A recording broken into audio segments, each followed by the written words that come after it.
But I'm very excited to experience the ambience and mood that Mary Shelley sets out in this book, and experience essentially a condensed horror version of The Count of Monte Cristo.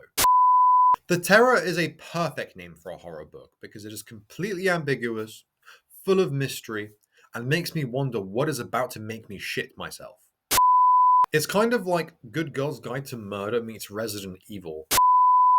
These characters usually feel pretty confident that this is either all a joke or they can solve whatever mystery is around, all up until they get hit with the horrifying dose of spooky ghost action. Hello everybody, I am Rue and this is my YouTube channel, Rue with the Books. Horror has really gone up in my mental tier list of book genres. So in this video, I will be talking about 7 more horror books that I am excited to read in my mission to explore the genre further.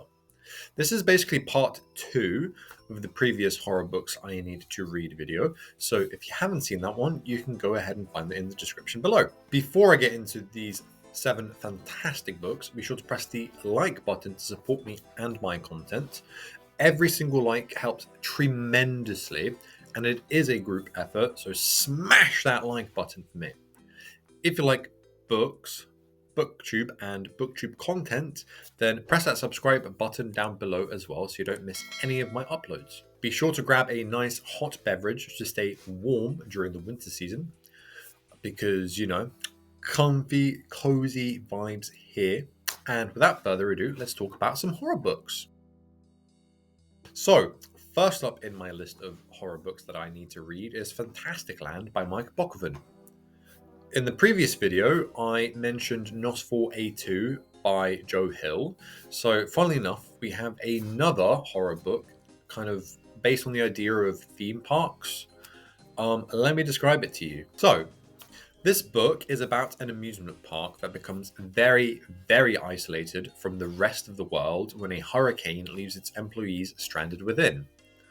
5 weeks later, the police finally manage to break in, get into Fantasticland, and rescue the survivors. But they witness a scene of absolute chaos and horror, which they were not expecting. There are heads on spikes, human bones littering, the gift shops, and a whole load more of just absolutely horrific scenes.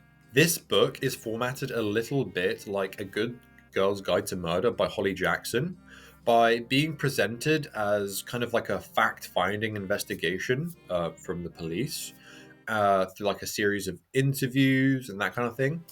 This book pieces together what happened at this amusement park after the hurricane and kind of explores what series of events led to things getting as horrific as they actually did. To compare it to another book, this sounds a little bit like Lord of the Flies just cranked all the way up to the absolute max, just on steroids. I really like Lord of the Flies, so long as the author doesn't like majorly screw things up, it's bound to be a phenomenal read.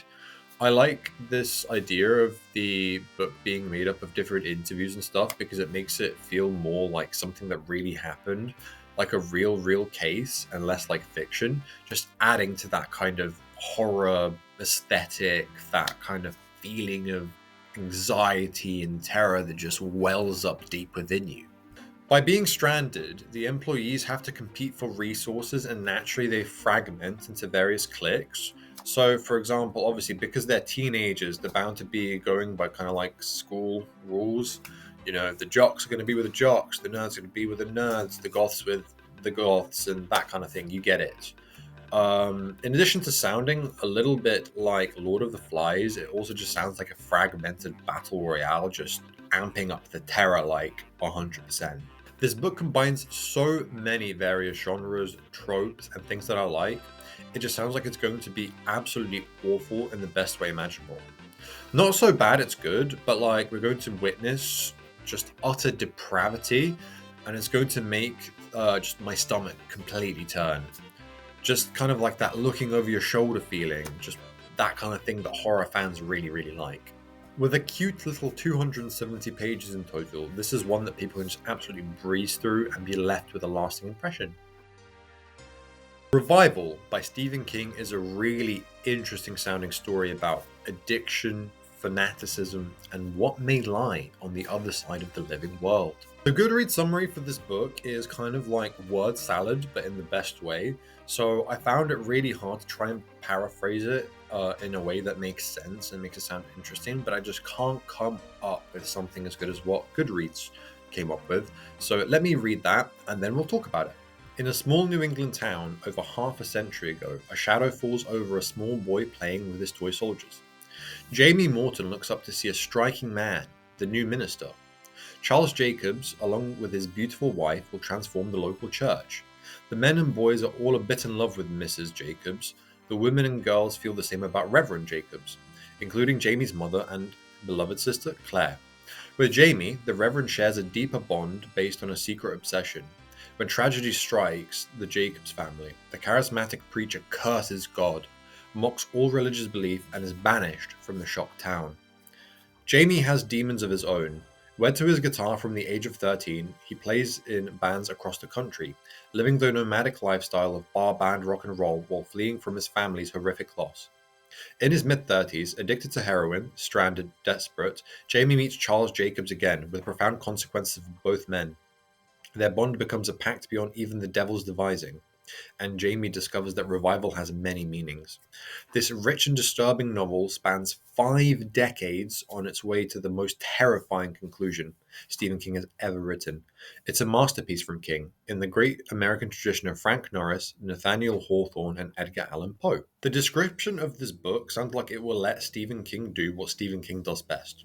Write amazing characters in a semi-slow burn kind of horror story set in a small town that coalesces into a horribly powerful and shocking conclusion, bound to stick with me for time to come. I am already hooked on finding out about what the tragic incident that is set to plague Reverend Jacobs is, and why it causes him to curse God to do such a 180 degree in his life.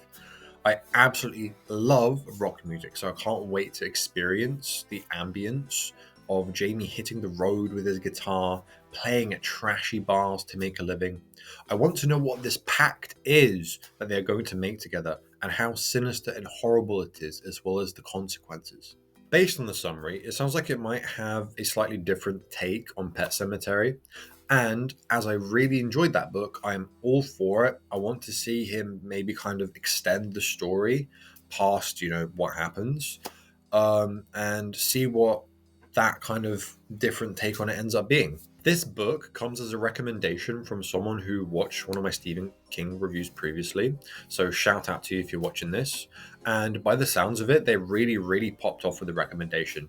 This book sounds incredibly up my alley, so thank you for that. I really can't wait to read it. Frankenstein, Frankenstein, Frankenstein. Frankenstein by Mary Shelley is an absolute cornerstone classic of the horror genre. Totally unrelated to Frankenstein, but I read Dracula by Bram Stoker and absolutely hated it. So my track record with classic horror so far is not that great. I'm hoping that Frankenstein will bring it back for me and that I will really enjoy it. This is a gothic tale about a monster created by a human that is made up of various body parts and limbs plundered from a graveyard and shocked into life by electricity. If you didn't know that, well, now you do. Frankenstein's botched creature is shunned by his maker and denied human companionship by others, so he sets out to destroy his maker and everything he holds dear. This book is a must-read for me because it is so iconic. But I'm very excited to experience the ambience and mood that Mary Shelley sets out in this book, and experience essentially a condensed horror version of The Count of Monte Cristo. I haven't read that book, so I'm sorry if I've totally botched that comparison. This book is meant to be hard-hitting, politically charged, and be written with Mary Shelley's unique sense of wit. I truly can't wait. Many people have heard of the sci-fi and fantasy series Hyperion by famous and best-selling author Dan Simmons. Not so many people have heard about his epic Arctic horror tale, The Terror. The Terror is a perfect name for a horror book because it is completely ambiguous, full of mystery, and makes me wonder what is about to make me shit myself. This book kicks off with the 1845 expedition to the Arctic Circle upon the HMS Terror, which involves 126 men. The name of the vessel sounds very, very weirdly ominous, by the way. The expedition goes horribly wrong when they become stranded in the middle of lots of ice and snow, and they must try to survive with poisonous food, dwindling fuel used for heat, and their ship being crushed by ice. However, this is literally all just the start of their worries, as there is a lurking predator watching the men and instilling terror deep within them as it scratches and claws at the vessel. When the expedition leader dies, it is up to Captain Francis Crozier to take the lead. He makes the choice to lead his men south across the ice and stumbles upon an Inuit woman who can be the key to their survival or the harbinger of their deaths. As another winter approaches, scurvy and starvation grow, and the predator is still hot on their tails. The men begin to fear that there is no escape. This book sounds absolutely fascinating to me because the men are trying to survive in such an awful, desolate, extreme climate. They face many serious and terrible situations. Food as a resource is dwindling. There is possibly an unbeatable monster coming after them and almost no hope at all. This sounds like it will be a heavily character-driven story because there is only a small thread of plot to carry the book forward. I'm really excited to put myself into the mind of these characters, who are literally at the bottom of the barrel, the lowest of lows, facing starvation, desolation, fear, terror. It's going to be so overwhelming for these characters. I'm really excited to try read about these characters who will literally do anything it takes to try and survive. I want to know if they have any survival methods in the cold, how they will argue with one another, as well as how they will triumph. Hopefully they do. I'm excited to find out more about this creature as well as the Inuit woman. This is a pretty chunky book at over 800 pages, so it's one that's going to sit with me for a while as I digest what happens within its pages. Plenty of time to get sucked in, think heavily about the characters, get freaked out by all the weird little things that happen. I also wonder if there will be any mystery elements to string me along in such a long book towards the conclusion. There is only one way to find out. The last piece of zombie type fiction that I read was Cell by Stephen King, and that book ended up being a little bit of a letdown. It wasn't horrible, but it just really didn't wow me. I'm still excited to find a zombie book that does, and therefore I want to pick up World War Z by Max Brooks because I hope that it will. This book seems like it is written in an entirely different format to Cell, because that book follows survivors during a zombie apocalypse. World War Z, however, documents the experiences of lots of people all across the globe who have come out on the other side of a zombie apocalypse. It's kind of like Good Girl's Guide to Murder meets Resident Evil, and that sounds incredibly creative, novel, fun, electrifying, and exciting. I believe that by having the author/narrator of the story interview all of these various people, he plans to essentially document the history of the zombie outbreak, ranging from the very beginning, where it all went downhill for humanity, to the middle, where people are trying to survive, kill zombies, and they get creative with their strategies. Maybe there'll be a little bit of like Mad Max type thing going on. All the way to the end, where zombies are now low in number or no longer exist, and it's just humans left alive, and equilibrium is restored.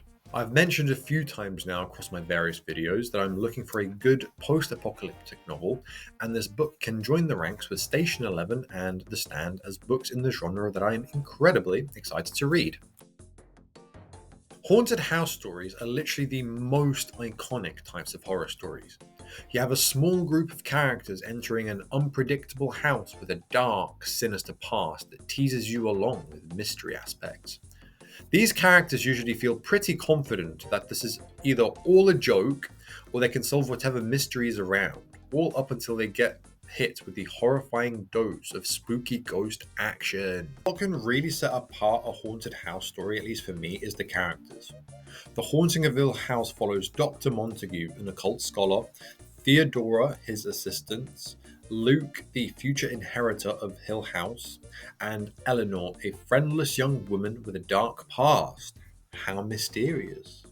Hill House is gaining powers, and it will soon choose one of these fine folk to make its own.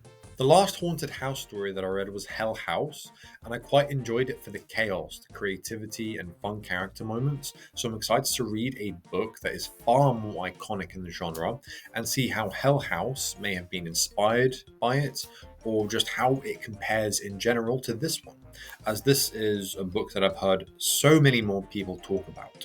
There's not much else to say about it. The Goodreads summary is pretty short, and it is the most tropey of horror subgenres, a haunted house story. So I'll let you guys know what I think of it when I get around to reading it. And now we get around to the final book in this list, and that is Tender is the Flesh by Agustina Basterrica. I hope I said that right. Tender is the Flesh sounds like the kind of book that could really freak me out. This book centers around Marco, whose marriage has fallen apart, and he also has a father with dementia. Marco works at the local human meat processing plant, where it's his job to kill and butcher people to sell the meat on. The reason this weird thing is happening is that animal meat became poisonous one day to humans after some kind of like epidemic virus, you get it? And so the government has made it legal to sell and consume human meat instead. One day, Marco is given a top quality specimen. In his job, he has to separate himself from his product. However, he finds it very difficult to do that with this person and start humanizing her instead, getting attached and, that kind of thing. Thus, begins a journey in which he considers his job, the morality of it, what has been lost, as well as what can be saved. The premise of this book sounds equal parts interesting, horrific, and absolutely dreadful. This is a world in which humans might be raised and treated in similar conditions to the plague as cattle. Think like caged hens with little space, you can't do anything, it's just so dismal, you literally know what's going to happen to the world because humans are sentient. So yeah, they put humanity at the forefront of that, and that just sounds absolutely nasty. If done correctly, this is the kind of book that could potentially really change your perspective on the idea of animals, animal products, and maybe it has some social commentary on other things as well. Interesting and excited to find out. This book is pretty polarizing. Some people love it, other people hate it, and based on the premise, I'm very curious to find out which camp I belong to. Thank you so much for watching this video. If you've made it to the end, I hope that nobody ever consumes your flesh. So that is 7 more horror books that I'm excited to read. What I really love about the genre is the spread of subgenres that exist. One horror book is going to be so completely different to another. If you have read any of these books, let me know what you thought of them. Have I made you consider reading any of the ones that you haven't? I would also love to